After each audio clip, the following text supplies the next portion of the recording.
আমরা ওই পিয়ার পদ্ধতি বুঝি না, আমরা ইহুদিদের এই ভাষা বুঝি না, ইহুদিদের ভাষা আমরা বুঝি না। এদেশের মানুষ প্রত্যক্ষ পদ্ধতিতে রাজি আছে।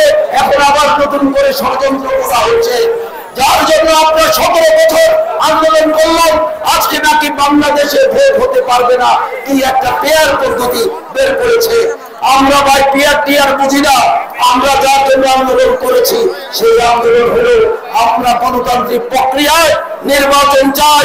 বরকতুল্লাহ বেগম বরকতুল্লাহ বলে বেগমগঞ্জ থেকে ধানের শীষ দিয়ে ভোট করবে। যদি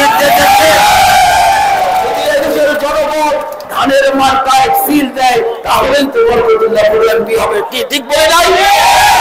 আমরা ওই পিয়ার পদ্ধতি বুঝি না, আমরা ইহুদিদের এই ভাষা বুঝি না, ইহুদিদের ভাষা আমরা বুঝি না। এদেশের মানুষ প্রত্যক্ষ পদ্ধতিতে রাজি আছে।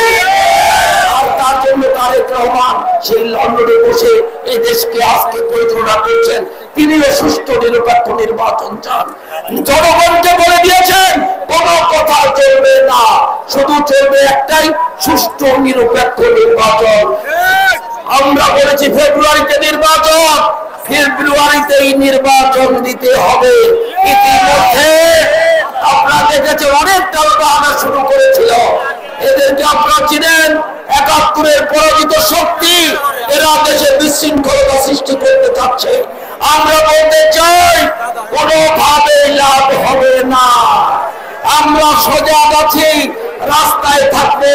আমাদের যদি আবার আন্দোলন করতে হয় তারপরেও আমরা আন্দোলন করব। এই দেশে শহীদ জিয়ার দল বাংলাদেশ জাতীয়তাবাদী দল যে আদর্শে বিশ্বাস করে সেই আদর্শ বাংলাদেশের মাটিতে প্রতিষ্ঠিত করবে।